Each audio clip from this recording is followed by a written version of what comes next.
इतनी बड़ी जनसंख्या है, पहले उसको कम करो नहीं तो कुछ नहीं होगा।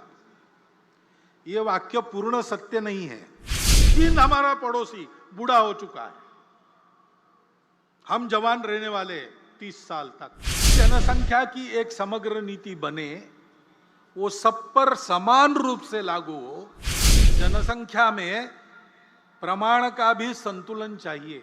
जनसंख्या में पंथ संप्रदाय के प्रमाण में अंतर आने से नए देश बन गए।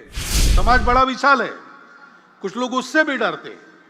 इतनी बड़ी जनसंख्या है, पहले उसको कम करो नहीं तो कुछ नहीं होगा।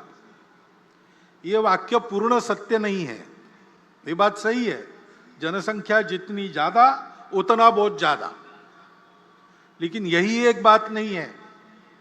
क्योंकि जनसंख्या जैसे एक बोझ के रूप में देखी जा सकती है, वैसे जनसंख्या का ठीक से उपयोग किया तो एक साधन बनता है, एसेट बनता है। आज अपनी इतनी ज्यादा जनसंख्या है तो जैसे उसका वर्णन बोझ के रूप में हो सकता है, वैसे हम ये भी कह सकते हैं कि हम आज डेमोग्राफिक डिविडेंड की स्थिति में है।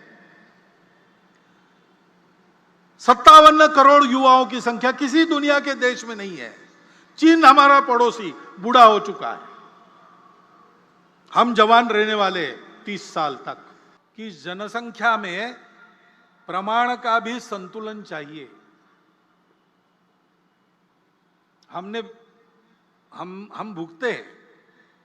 जनसंख्या का असंतुलन हुआ तो 50 साल पहले उसके गंभीर परिणामों को हमने भुगता। और केवल हमारा ऐसा हुआ ऐसा नहीं, आज की तारीख में पूर्व तिमोर नाम का एक नया देश बना, दक्षिण सुदान नाम का नया देश बना, कोसोवो बना। जनसंख्या में पंथ संप्रदाय के प्रमाण में अंतर आने से नए देश बन गए, देश टूट गए। यह असंतुलन जन्मदर एक भाग है उसका, लेकिन जोर जबरदस्ती या छल कपट से, लालच से मतांतरण, यह सबसे बड़ा फैक्टर है। और जहां सीमा पार से घुसपैठ होती है, वहां घुसपैठ से भी यह होता है। उस संतुलन का भी ध्यान रखना देश हित की दृष्टि से अनिवार्य बात है। और इसलिए जनसंख्या की एक समग्र नीति बने, वो सब पर समान रूप से लागू हो। एक बार बनने के बाद किसी को छूट न मिले और समाज इसको स्वीकार कर ले, इसलिए उसके लिए मन बनाकर उसको लाया जाए, इसकी आवश्यकता है। क्योंकि फिर से समाज में अगर उसको नहीं माना तो नीति क्या करेगी? समाज स्वीकार करता है अगर लाभ देने वाली बात है, स्वार्थ की बात है, समाज सहर्ष स्वीकार करता है, उसको लिए समझाना नहीं पड़ता। लाभ दिखता है या 3 साल के बाद, 5 साल के बाद, 10 साल के बाद बच्चों को मिलने वाला है, ये अगर पक्का है, समाज उसको स्वीकार करता है।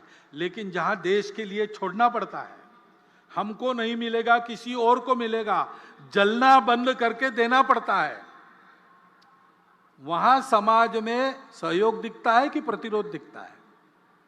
सवाल बात है। जो ऐसा त्याग करना पड़ता है, जो ऐसी तपस्या करनी पड़ती है, उसको भी समाज स्वीकार करे। इसलिए स्व की जागृति का महत्व है।